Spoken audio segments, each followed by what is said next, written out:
오늘부터 부산에서는 한 아세안 특별 정상회의가 이틀 동안 열립니다. 문재인 대통령은 태국과 인도네시아, 필리핀 정상을 만나 양자 정상회담도 갖습니다. 부산 백스코에 나가 있는 취재기자를 연결합니다. 안희근 기자, 아세안 10개국 정상들 가운데 9개 나라의 정상이 참석을 하는 거죠?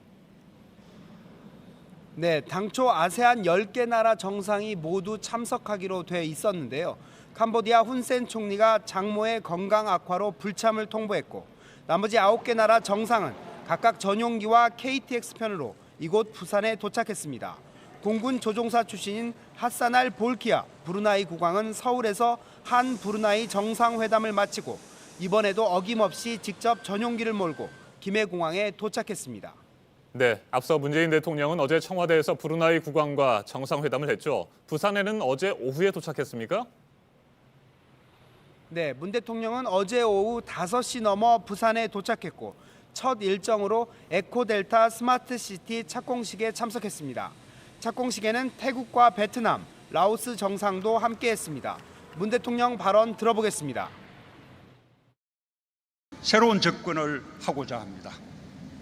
4차 산업혁명 기술의 토대 위에서 도시 문제를 해결하고 혁신 성장의 플랫폼이 될 새로운 미래도시를 설계하는 것입니다. 어제 창원에서는 우리나라와 아세안 국가 인기 스타가 참여하는 일종의 전야제 성격의 아세안 판타지아 행사가 열리기도 했습니다. 네, 공식 일정 첫날인 오늘은 어떤 행사들이 진행될까요? 오늘 저녁 6시부터는 한 아세안 환영 만찬이 있습니다. 그리고 오전엔 한 아세안 대표 기업인 500명과 짐 로저스 홀딩스 회장 등이 참석하는 한 아세안 CEO 서밋이 열리고요. 세계적인 K-팝 그룹 방탄소년단을 히트시킨 빅히트 엔터테인먼트 방시혁 대표와 넷플릭스 리드 해스팅스 등이 참여하는 문화혁신 포럼이 열립니다. 문재인 대통령은 태국과 인도네시아, 필리핀 정상과 양자 정상회담도 갔는데요.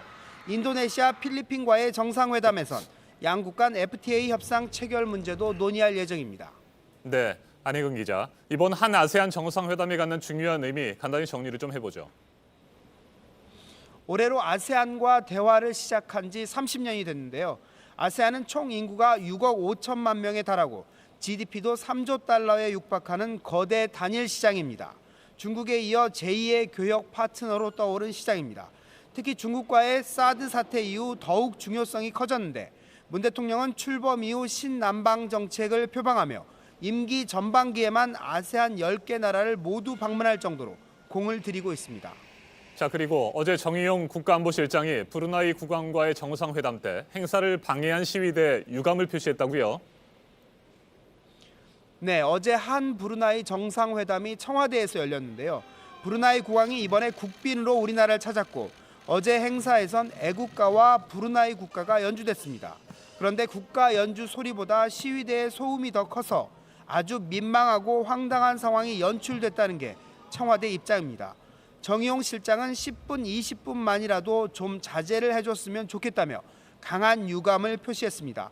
청와대는 수요일 베트남, 목요일 말레이시아와의 정상회담이 다시 청와대에서 열리는데 그때는 자제를 해줬으면 좋겠다는 입장입니다. 네, 끝으로 한 가지만 더 살펴보죠. 지소미아 종료 유예 결정 발표와 관련해서 말이죠. 일본 측이 사과를 한 사실이 없다.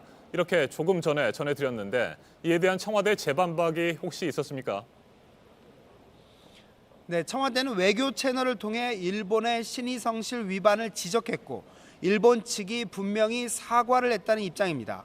어제 정의용 실장은 일본이 이해를 한다. 특히 경산성에서 부풀린 내용으로 발표를 한 것에 대해 사과를 한다. 한일 간 합의 내용엔 아무런 변화가 없다고 설명했는데요. 일본 언론 보도 이후에도 다시 확인했지만 이 같은 입장에는 변함이 없다고 재확인하기도 했습니다. 지금까지 부산 백스코에서 전해드렸습니다.